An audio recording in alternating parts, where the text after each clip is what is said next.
এবার একেবারে থানাকে মাটিতে মিশিয়ে দেওয়ার হুঙ্কার এসেছে। সে হুঙ্কার দিয়েছে এনসিপি নেতারা। এই দেশে এখন সবাই অনিরাপদ। এটা কে করছে বন্ধুরা? বৈষম্য বিরোধী ছাত্র আন্দোলন ও জাতীয় নাগরিক কমিটির নেতাকর্মীদের উপর হামলার ঘটনায় চট্টগ্রামের পটিয়া থানার ওসিকে প্রত্যাহার করা হয়েছে। এদিকে পটিয়া থানা ঘেরাও বিষয়ে সমন্বয়করা কঠিন বিপদের মুখে। দেশ আজ তোলপাড় হয়েছে এই বিষয়কে কেন্দ্র করে। ডক্টর ইউনূস এই নিয়ে আতঙ্কে, তার ক্ষমতা ঝুঁকিপূর্ণ অবস্থায় আছে। সবকিছু দেখতে পারবেন এই সম্পূর্ণ প্রতিবেদনে। পুলিশ কবে ঘুরে দাঁড়াবে? প্রায় 11 মাস যাবত পুলিশের উপর যে পরিমাণ হামলা, অত্যাচার, নির্যাতন হচ্ছে, এখান থেকে পুলিশকে ঘুরে দাঁড়াতে হবে। আজ পর্যন্ত পুলিশের উপর হামলা, নির্যাতন বন্ধ নেই। যে পুলিশ আমাদের শান্তি শৃঙ্খলা স্বাভাবিক রাখে, আমাদের নিরাপত্তা দেয়, সেই পুলিশ আজকে টার্গেটেড। জুলাই বিপ্লবে এই গভর্নমেন্ট এসেছে বলে ওরা আরেকটা ফ্যাসিবাদ সরকারের রূপ নিবে, সেই সুযোগ হতে দেয়া যাবে না। জুলাইটা কারো পাবেন না, জুলাইটা এনসিপির না, জুলাইটা ডক্টর ইউনূসের না, জুলাইটা শুধু জুলাই যোদ্ধাদের। গত মাসে ঘোষণা করার কথা ছিল, এখন এখানে কথা বলতে হচ্ছে। লজ্জা লাগা উচিত, আপনারা আরেকটা ফ্যাসিবাদ গভর্নমেন্টের রূপ ধারণ করেছেন। কিন্তু 3-4 ঘন্টা যদি টাইম তারা নেয়, সেই 3-4 ঘন্টা টাইমে কি রাস্তাটা ক্লিয়ার করা যায় না? যে দেশে জনগণের দুর্ভোগ লাঘব করার জন্যই তো আমরা আন্দোলন করছিলাম, তাই না? হাসিনা যেই কারণে যেই যুক্তিতে সেই সংস্কারগুলো করতে নারাজ ছিল, করতে রাজি হয় নাই, সেই শব্দে সেই ভাষায় সেই যুক্তিতে আজকেও দেখতে পাচ্ছি বাংলাদেশের রাজনৈতিক দলগুলো সংস্কারে বাধা দিচ্ছে, দ্বিমত পোষণ করছে।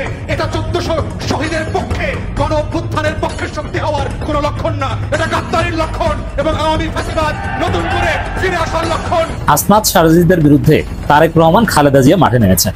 তারা এমন কারা তাদের বিরুদ্ধে খালেদা জিয়া, তারেক রহমান মাঠে নামতে যাবেন? তারা এমন কি? হ্যাঁ, এইভাবে হাসনাত সারজিদের বিরুদ্ধে অনেকেই মাঠে নামতে শুরু করেছে। ইতিমধ্যে পটিয়া থানা ঘেরাওকে কেন্দ্র করে সমন্বয়করা কঠিন তুপের মুখে পড়ে।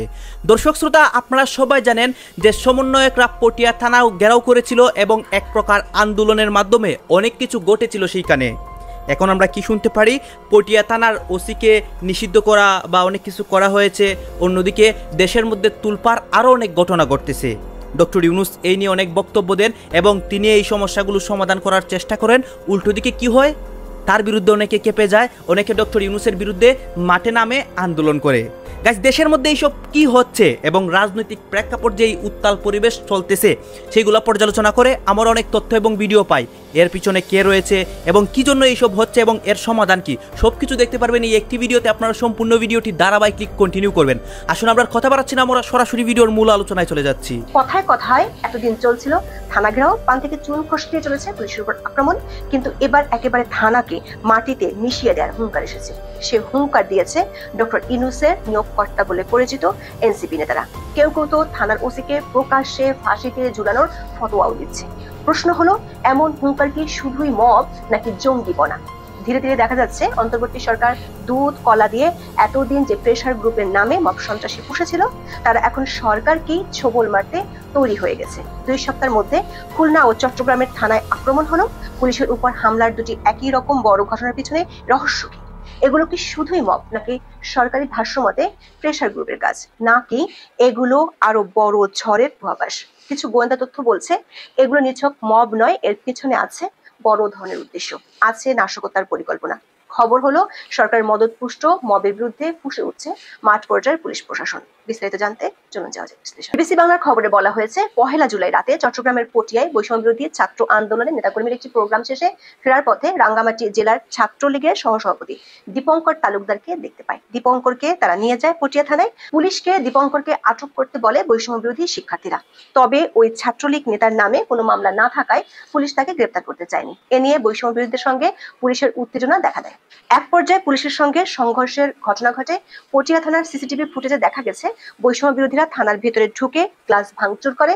পুলিশের একাধিক সূত্র বলছে, থানার অস্ত্রাগারের দিকে একটি গ্রুপ যেতে গেলে পুলিশ তাদেরকে বাধা দেয়। তখনই সংঘর্ষের সূত্রপাত হয়।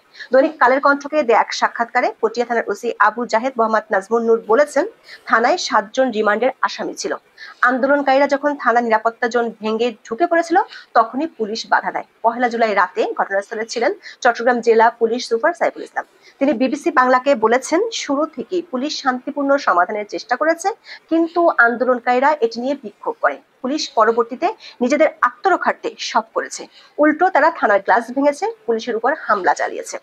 2রা জুলাই সকাল থেকে পটিয়া থানার ওসির অপসারণের দাবিতে চট্টগ্রাম কক্সবাজার মহাসড়ক অবরোধ করে আন্দোলনকারীরা। নগরের খুলশী এলাকায় অবস্থিত ডিআইজি কার্যালয়ের সামনেও তাদের একটি গ্রুপ অবস্থান নেয়। এরই মধ্যে সকাল থেকে ফেসবুকে এনসিপি নেতা ও সমর্থকেরা একের পর এক পোস্ট দিতে থাকেন। সরকার সমর্থিত কিংস পার্টি এনসিপির যুগ্ম সদস্য সচিব আরিফ সোহেল লেখেন, পটিয়া থানা মাটির সাথে মিশাইয়া দিতে হবে। এনসিপির ছাত্র সংগঠন বাক্সাসের যুগ্ম সদস্য সচিব আব্দুল্লাহ সালেহিন অয়ন দিয়েছেন আরো ভয়ঙ্কর হুঙ্কার। তিনি লেখেন, পটিয়া থানার ওসিকে প্রকাশ্যে ফাঁসি দেওয়া জায়েজ হয়ে গেছে। জুলাইয়ের মতো ওসি জাহিদ নূরকে মেরে রাস্তায় ঝুলাইয়া রাখতে হবে। এমন হুঙ্কারের পর সামাজিক মাধ্যমে ব্যাপক প্রতিক্রিয়া দেখা দেয়। সাংবাদিক জুলকারনাইন সায়ের লেখেন, রক্ত পবিত্র করতে হলে প্রকাশ্যে ফাঁসি দেওয়া জায়েজ হলো কবে থেকে, এবং এই ছেলের দাবি হলো ফাঁসি দেবার পর লাশটি রাস্তায় ঝুলিয়ে রাখতে হবে। কি ভয়াবহ উগ্রতার উস্কানি! কেউ যদি অন্যায় করে তাকে ধরে প্রকাশ্যে ফাঁসিতে ঝুলাতে হবে। এই ধরনের উগ্রতার স্থান সভ্য সমাজে হবে না। প্রধান উপদেষ্টা, আপনাকে অবশ্যই এসব উগ্রতাকে বিনাশে শক্ত পদক্ষেপ নিতে হবে। আরেকটি পোস্টে তিনি লেখেন, দেশটাকে এরা জাহান্নাম বানাতে চায়। সিসিটিভি ফুটেজ দেখে দোষীদের বিরুদ্ধে সরকারকে ব্যবস্থা নিতে হবে। চট্টগ্রামের এই ঘটনার আগে 4 দিন ধরে খুলনায় চলছে পুলিশ কমিশনার অপসারণের দাবিতে অবরোধ। তার আগে কয়েকদিন বৈষম্য বিরোধীরা থানা ও পুলিশ কমিশনার কার্যালয় ঘেরাও করে রেখেছিল। গত 24 জুন খানজাহান আলী থানার এসআই সুকান্ত দাসের গ্রেপ্তার ইস্যু নিয়ে এই ঘটনার সূত্রপাত হয়েছিল। দর্শক, ডক্টর ইউনূস ও তার সরকার দায়িত্ব নেওয়ার পর থেকেই কথায় কথায় চলছে এমন থানা কিংবা পুলিশের কার্যালয় ঘেরাও। গত 27 জুন দৈনিক কালবেলায় এ নিয়ে একটি প্রতিবেদন প্রকাশিত হয়েছে। সেখানে বলা হয়েছে, গত জানুয়ারি থেকে 25 জুন পর্যন্ত 6 মাসে 43 বার থানা ঘেরাও হয়েছে। খুলনা ও চট্টগ্রামের ঘটনা দুটি যোগ করলে এই সংখ্যা দাঁড়াবে 45। এর অর্থ হলো প্রতি সপ্তাহে প্রায় 2 বার করে দেশের কোথাও না কোথাও থানা ঘেরাওয়ের ঘটনা ঘটেছে গত 6 মাসে। এভাবে যখন তখন থানা ঘেরাও সবচেয়ে বেশি করেছে বিএনপি ও তার অঙ্গ সংগঠনগুলো। তারপর আছে সরকার সমর্থক বৈষম্য বিরোধী ও জামায়াত ইসলামী। একটা সময় কোনো জাতীয় ইস্যুতে থানা ঘেরাওয়ার মতো কর্মসূচি দেখা যেত, তাও ছিল অনেকটা প্রতীকী। কিন্তু অন্তর্বর্তী সরকার আমলে থানা ঘেরাও যেন ছেলের হাতের মুয়া হয়ে গেছে। পান থেকে চুন খসার মতো ঘটনায়ও মব সৃষ্টি করে থানা ঘেরাওয়ের ঘটনা ঘটছে। নানা দাবি আদায়ের পাশাপাশি এজাহারভুক্ত আসামিকে ছেড়ে দেওয়ার মতো দাবি জানিয়েও এ ধরনের কর্মসূচি চলছে। এ ধরনের কর্মসূচি মামা বাড়ির আবদারে পরিণত হয়েছে। যদিও থানা ঘেরাও করে প্রতিবন্ধকতা সৃষ্টি করা আইনত অপরাধ। গোয়েন্দা সূত্রগুলো বলছে, এতদিন মবগুলো ছিল স্থানীয় ইস্যুতে, কিন্তু খুলনা ও চট্টগ্রামের ঘটনার পেছনে গোয়েন্দারা ভিন্ন তথ্য খুঁজে পেয়েছেন। তাদের আশঙ্কা, চলতি মাসে এমন আরো কয়েকটি ঘটনা ঘটতে পারে। খুলনার আন্দোলনটি প্রথমে স্থানীয় ইস্যুতে ছিল এবং সেটি মিটমাট হয়ে গিয়েছিল, কিন্তু এনসিপির একটি গ্রুপ সেই আন্দোলনকে টেনে নিয়ে যাচ্ছে। এমনকি যারা আন্দোলন করতে চায় না তারা 2রা জুলাই সংবাদ সম্মেলন করে জানিয়ে দিয়েছে। চট্টগ্রাম পটিয়ার ঘটনাটিকে গোয়েন্দারা দেখছেন পূর্ব পরিকল্পিত হিসেবে। এর পিছনে যারা উস্কানি দিচ্ছেন তাদের স্থানীয় কিছু ইস্যু আছে, যেমন পটিয়া থানাকে মাটিতে মিশিয়ে দেওয়ার ঘোষণা দিয়েছেন আরিফ সোহেল। বৈষম্য বিরোধী ছাত্র আন্দোলন চট্টগ্রাম জেলার 3টি কমিটি গঠন নিয়ে এই আরিফ সোহেল লাঞ্ছিত হয়েছিলেন। পুলিশ কবে ঘুরে দাঁড়াবে, এই প্রসঙ্গটা নিয়ে আপনাদের সামনে কথা বলবো। আমি পুলিশকে ঘুরে দাঁড়াবার কথা বলছি। গত প্রায় 11 মাস যাবৎ পুলিশের উপর যে পরিমাণ হামলা, অত্যাচার, নির্যাতন হচ্ছে, এখান থেকে পুলিশকে ঘুরে দাঁড়াতে হবে। আপনি যদি দেখেন যে গত 2024-এর 5 অগাস্ট থেকে আজ পর্যন্ত পুলিশের উপর হামলা, নির্যাতন বন্ধ নেই। যে পুলিশ আমাদের শান্তি শৃঙ্খলা স্বাভাবিক রাখে, আমাদের নিরাপত্তা দেয়, সেই পুলিশ আজকে টার্গেটেড। পুলিশকে ঘুরে ঘুরে দাঁড়াতে হবে, এছাড়া কোনো উপায় নেই। ঘুরে কিভাবে দাঁড়াতে হবে? প্রথম ঘুরে দাঁড়ানোটা পুলিশ হত্যার বিচার। এগুলো নতুন করে আর বলবার কিছু নেই। গত 5 অগাস্ট, সেই দিন 5 আগস্ট বাংলাদেশের এমন কোনো থানা নেই হামলার শিকার হননি। এমন কোনো পুলিশ দেখলেই সেদিন হামলার শিকার হয়েছেন 5 থেকে 8 অগাস্ট, এবং তৎপরবর্তীকালেও পুলিশের উপর সীমাহীন হামলা, নির্যাতন হয়েছে। গত জুলাই অগাস্টে পুলিশ হত্যা হয়েছে, শত শত হাজার হাজার পুলিশ হত্যার শিকার হয়েছে। সেই হত্যার বিচারের বাণী নীরবে কাঁদছে। পুলিশের কথা যখন আমি বলি, আমার বারবার মনে পড়ে যায় সিরাজগঞ্জের এনায়তপুর থানার একযোগে কিছুক্ষণের মধ্যে পুরো থানার পুলিশ সব পুড়িয়ে মারার কথা। এরকম শত শত পুলিশকে হত্যা করা হয়েছে, এবং আজও পুলিশের উপর কারণে অকারণে হামলা, থানায় হামলা, থানা ঘেরাও বসে নেই।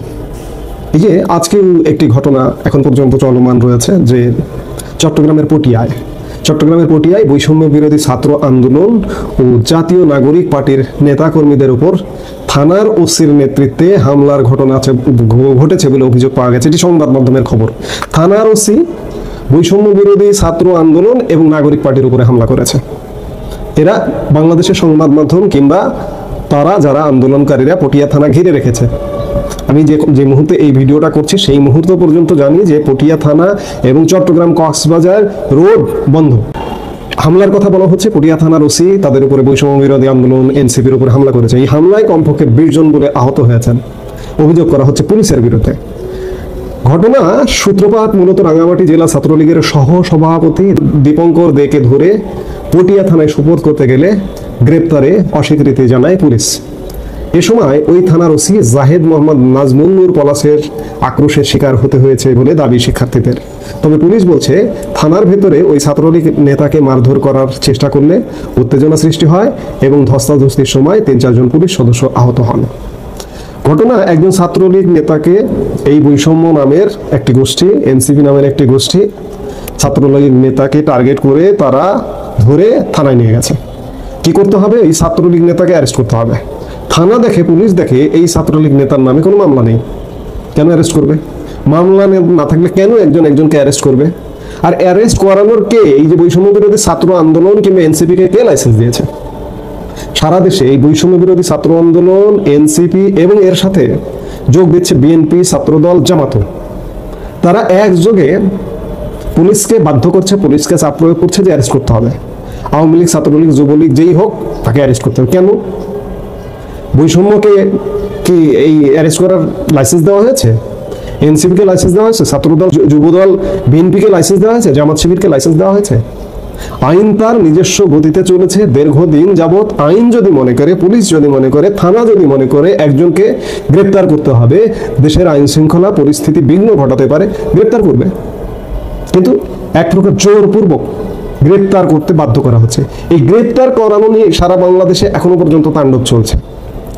পটিয়া থানায় এখনো তাণ্ডব চলছে। ঠিক 1 সপ্তাহ আগে খুলনাতে এমন একটি ঘটনা ঘটেছে যে সেখানে পুলিশের এক এসআইকে অ্যারেস্ট করানো এবং পরবর্তীতে ছেড়ে দেওয়া নিয়ে তুলকালাম কাণ্ড।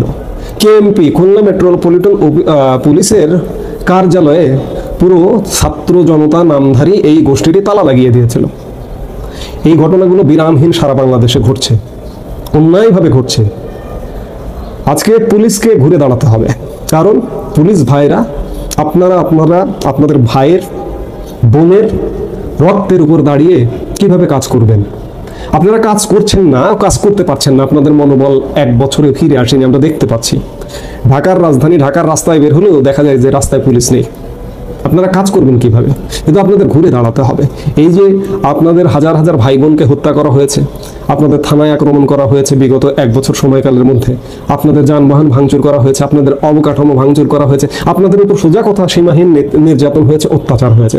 এবং এখনো সুযোগ পেলে এই বৈষম্য নামধারী বৈষম্য ব্যবসায়ীরা, আজকে বলতে হয় যে বৈষম্য ব্যবসায়ীরা, আগে আমরা এক ব্যবসা দেখেছিলাম, আওয়ামী লীগ, যুবলীগ, ছাত্রলীগের এক ব্যবসা দেখেছিলাম। সেই ব্যবসাটা এখনকার ব্যবসার থেকে অনেক কম ছিল, অনেকটা কম ছিল মনে হচ্ছে এখনকার সাথে কম্পেয়ার করে। এখন যে ব্যবসাটা শুরু হয়েছে, এই ব্যবসাটা তীব্র। যে আইন শৃঙ্খলা রক্ষা করবে, যে আমাদের সুরক্ষা দেবে, নিরাপত্তা দেবে, সেই হামলার শিকার, অত্যাচারের শিকার, নির্যাতন শিকার হচ্ছে। তাহলে আমাকে সুরক্ষা দেবে কিভাবে? এই জন্যই আজকে সারা বাংলাদেশ অরক্ষিত। যে কোনো জায়গায় যে কোনো রকম অপরাধ অপকর্ম ঘটে যেতে পারে। আজকে বৈষম্য ব্যবসায়ীদের কথায় পুলিশ তাদের পক্ষে কোনো জায়গায় পক্ষ নিচ্ছেন, কাজ করছেন। এখান থেকে বেরিয়ে আসুন, বেরিয়ে এসে নিজেদের পক্ষে কাজ করুন। আপনার অন্য কারো পক্ষে যাওয়ার দরকার নেই। প্রফেসর ইউনূসের চলে যাওয়ার দিন গণনা শুরু হয়ে গেছে। খুবই জরুরি আলাপ। হয় প্রফেসর ইউনূসের ক্ষমতা দীর্ঘায়িত হবে, ফেব্রুয়ারিতে নির্বাচন হবে না, এটা আমি নিশ্চিত বলতে পারি। হয় ক্ষমতা প্রলংড হবে, নতুন সমীকরণ হবে ইউনূসের, নইলে ইউনূসকে যে কোনো সময় চলে যেতে হতে পারে। এটা ডিসেম্বর পর্যন্ত ইউনূস থাকতে পারবে না। এটা এই যে জুলাই শুরু হয়েছে না, আপনার অগাস্টের 5 তারিখের মধ্যেই হিসাব নিকাশ দেখতে পাবেন যে ইউনূস কতদিন থাকতে পারবে। তো মনে হচ্ছে যে ইউনূসের দিন গণনা শুরু হয়ে গেছে চলে যাওয়ার। তো এবার রাজনীতির সেন্ট্রাল পয়েন্টে থেকে খেলবে, মূল ভূমিকা পালন করবে জামাত, চরমোনাই, এনসিপি, এই 3 দল। দর্শক, প্রফেসর ইউনূসের আকাশচুম্বী জনপ্রিয়তা এবং গ্রহণযোগ্যতা হঠাৎ ধসে পড়েছে। এমনকি প্রফেসর ইউনূসের পার্টি বলা হতো, যেটাকে কিংস পার্টি বলা হতো, এনসিপি, সে এনসিপির সাথেও ইউনূসের সম্পর্ক আগের মতো নেই। এনসিপি এখন ইউনূসের পাশে নেই। ইউনূসের জীবনের এই দুর্বিষহ নেমে এসেছে বেসিক্যালি লন্ডন বৈঠকের পরে। এক লন্ডন বৈঠক ইউনূসকে শেষ করে দিয়েছে, তার জীবনের একটা কলঙ্কজনক অধ্যায়। আমি সাথে সাথে বলেছিলাম, এখন ধীরে ধীরে আপনার টের পাচ্ছেন। লন্ডন বৈঠক না, ওটা লন্ডন কেলেঙ্কারি। ওয়াটার গেট কেলেঙ্কারির নাম শুনেছেন না? ওই রকম যে লন্ডন কেলেঙ্কারি। লন্ডন কেলেঙ্কারি মানে এনসিপি, জামাত বা ইউনূসের সব কাছের লোকজনকে বাদ দিয়ে সে এখন বিএনপির কোলে উঠেছে, বিএনপির মাধ্যমে শক্তিশালী হচ্ছে। অথচ বিএনপির সব ক্ষমতা নেই ইউনূসকে প্রোটেক্ট করার। বিএনপি বলেছে এক বেকায়দায়, যে খলিলুর রহমান না ভেবেছিলেন যে বিএনপি সাথে ভারত আছে, ভারত বিএনপি মিলে আবার সেই ভারত আমেরিকা মিলে যাবে, তো বিএনপি ভারত আমেরিকা মিলে ইউনূসকে রক্ষা করবে। আর ইউনূস এদিকে আমেরিকাপন্থী, আমেরিকা থেকে খলিলুর রহমান আলী রিয়াদেরকে ডেকে এনেছেন। কে ঠেকায় ইউনূসকে? হিসাব ছিল এটা। কিন্তু মজার বিষয় যে ভারত বিএনপি পিছন থেকে চলে যাচ্ছে, ভারত এখন খেলছে অন্য গোষ্ঠীকে নিয়ে। এদিকে এনসিপির সাথে সম্পর্ক খারাপ, এনসিপি জামাত তাদের যে অভিমান এটা কমেনি, খুব মাইন্ড করেছে যে এনসিপি জামাত আমাদেরকে বাদ দিয়ে, চরমোনাইকে বাদ দিয়ে আপনি তারেক রহমানের সাথে মিটিং করে নির্বাচনের তারিখ পিছিয়ে আনেন, জাতির উদ্দেশ্যের ভাষণ থেকে ফিরে আসেন, ফাজলামি নাকি? এক পলকেই হিসাব নিকাশ বদলে গেল। তো এই জায়গাটায় ইউনূসের পক্ষে এখন আর এনসিপি জামাত চরমোনাই টেকসই ভাবে নেই। এখন যদি ইউনূস চলে যেতে চান, মাঝখানে যে চলে যেতে চেয়েছিল এনসিপি জামাত ঠেকিয়ে রেখেছে, এবার প্রফেসর ইউনূসকে ঠেকাতে জামাত এনসিপি যাবে না, নিশ্চিত থাকে। এখন এনসিপি চরমোনাই জামাত এরা বিকল্প চিন্তা করছে। যেহেতু ইউনূস সাহেবের পক্ষে এখন কার্যকর কোনো শক্তি নেই, শুধু বিএনপি আছে, আর বিএনপি নিজেরাই নিজেদের রক্ষা করতে পারবে না, ইউনূসকে কি বাঁচাবে? এই জন্য ইউনূসের দিন গণনা। বিশেষ করে দেখবেন যে এই যে জুলাই সনদ যদি দিতে না পারে, তাহলে ছাত্র জনতায় জুলাই সনদ আবার পাঠ করবে এনসিপির ছেলেরা। কিচ্ছু করতে পারে না। ওই ঐকমত্য কমিশন ব্যর্থতা আলী রিয়াজ স্বীকার করেছেন যে আমরা পারছি না, জুলাই সনদও দিতে পারছে না। 16 তারিখ জুলাই সনদ দেওয়ার কথা, কোনো খবর নাই, হওয়ার সম্ভাবনাও দেখি না। অতএব এই জুলাই সনদ দিতে না পারা, 1 বছরের মধ্যে একটা জুলাই সনদ দিতে পারেনি ওই বিএনপির কারণে, বিএনপির কোলে ওঠার কারণে। সেই ইউনূসের থাকার অধিকার নেই বলে জনগণ মনে করে। আর প্রফেসর ইউনূস অনেক ক্যালকুলেশন ভুল করেছে। ওই মূল ভুল ওইটাই, নানান দিক তার বিপক্ষে ছিল, কিন্তু জনগণের শক্তিটা ছিল সবচেয়ে বড় সমর্থন। এখন সে জনগণই আগের মতো নেই। নাহিদ ইসলাম বলেছেন 2 বার সময় দিয়েও কথা রাখেনি সরকার। নাহিদ ইসলাম 2 বার সময় দিয়েও কথা রাখেনি ইউনূস সরকার। এখন কথা রাখার, আবার কথা সময় দেন, কথা রাখবো, এই সুযোগও নাই। ডেডলাইন এই জুলাই। এই জুলাইয়ের পরে, এই জুলাইতে বোঝা যাবে যে ইউনূস কি করছে বা কি করতে পারে, জুলাই সনদটা পাচ্ছে কিনা। এরপরে ইউনূসের কাউন্টডাউন শুরু হয়ে যাবে। আর ফেব্রুয়ারিতে নির্বাচন, অমুক এগুলো ফাও কথা, এগুলো অসম্ভব। আপনি সংবিধান সংস্কার, স্থানীয় সরকার নির্বাচন, নানান হিসাব নিকাশ আছে, এগুলো না করে আপনি কিছুই করতে পারবেন না। তবে হ্যাঁ, অপশন আছে। প্রফেসর ইউনূসের প্রতি জনগণের যে অগাধ সম্মান, ভালোবাসা, দেখেন ইউনূসকে অনেক জায়গায় গালি দেওয়ার সুযোগ ছিল বা সমালোচনা করার সুযোগ, কিন্তু জনগণ করেনি, আলেম ওলামারা করেনি। আমি একটা উদাহরণ আবার দিই। নারী কমিশন নিয়ে যে ঘটনা ঘটেছে, নারী কমিশন যে সুপারিশমালা দিয়েছে, এটা যদি হাসিনা সরকারের কোনো কমিশন দিত, মানুষ হাসিনাকে গালাগালি করে একদম গোষ্ঠী উদ্ধার করতো, আলেম ওলামারা, হুজুর ইসলামপন্থীরা।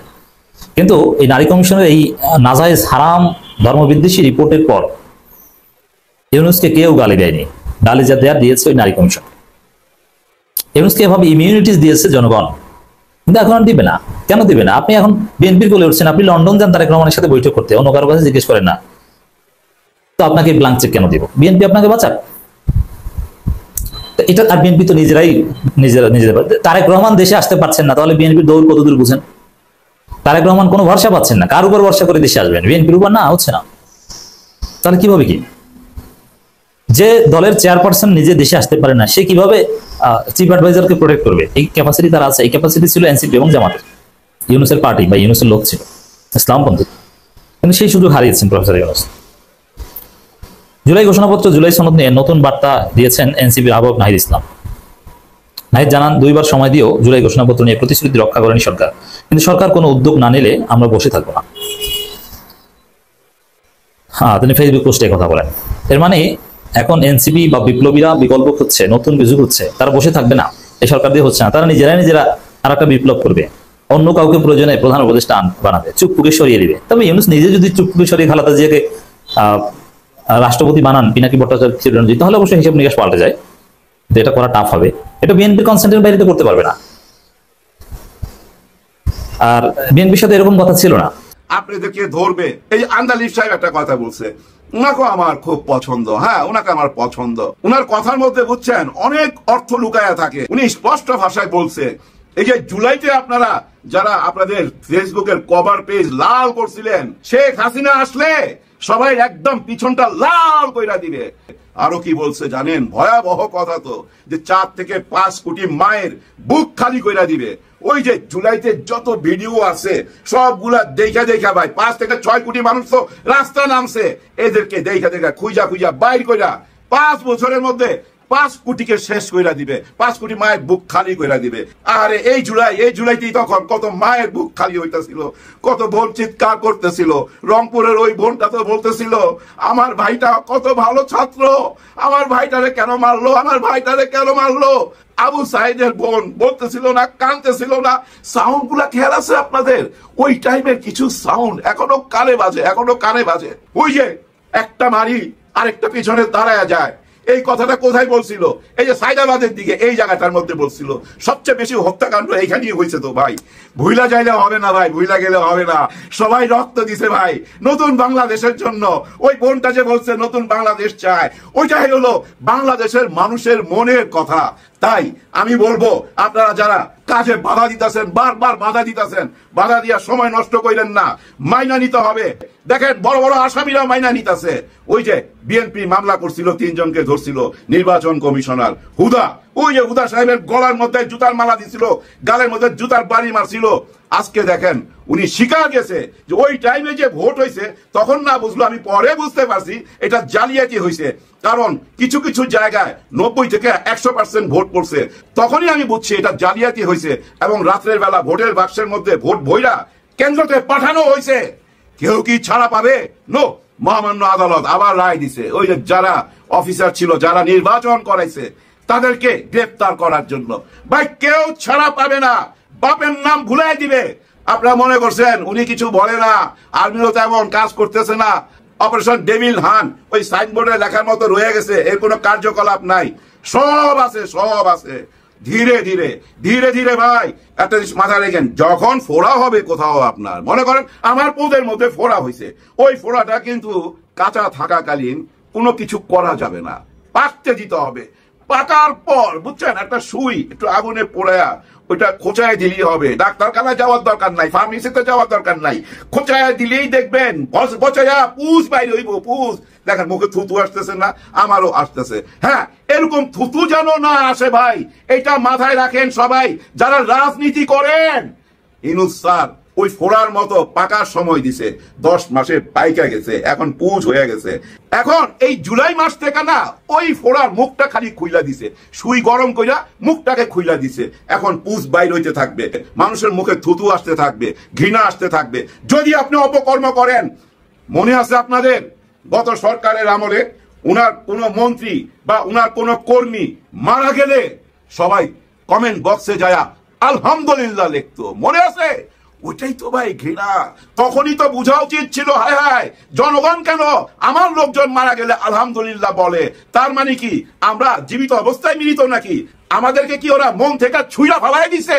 তখন যদি বুঝতে পারতো তাহলে ওনার ভাগ্যে দিল্লি থাকতো না। আর ওই দিল্লির বুদ্ধিতে ভাই বাংলাদেশে উনি যে রাজনীতি কইরা গেছে, ওই রাজনীতি এই জেনারেশন আর পছন্দ করে না। কে স্বাধীনতার পক্ষে আর কে বিপক্ষে, কে রাজাকার কে মুক্তিযোদ্ধা, এগুলা মানুষ এখন বিচার করে না। এই হুদা সাহেব উনিও তো মুক্তিযোদ্ধা, কিন্তু ওনার কর্মটা আজকে উনি নিজে স্বীকার গেছে ভাই, নিজে মুখে বলছে যে হ্যাঁ এটা অন্যায় হয়েছে, সমস্ত দোষ চাপায় দিছে শেখ হাসিনার উপর। আর শেখ হাসিনা আন্তর্জাতিক বিচার ট্রাইব্যুনালে যেন কোনো সাক্ষী না আসতে পারে, ওই জন্য অডিও কলে হুমকি দিছে। অডিও কলে হুমকি দেওয়ার পর 6 মাসের জেল হয়েছে। 6 মাসের মাত্র তো শুরু, শত শত বছর জেল হবে, ফাঁসি হবে কতবার জানি না। কোনো রেহাই পাবে না ভাই, কোনো রেহাই পাবে না। অনেকের মনে প্রশ্ন, ডক্টর মোহাম্মদ ইউনূস স্যার কেন আরো কঠিন হয় না? ভাই কেন কঠিন হবে? কঠিন হইলে তো ভাই অনেকে মুখই খুলতে পারতো না। এই মিডিয়া দেখেন না, যার যেমনি ইচ্ছা তেমনি বলতেছে।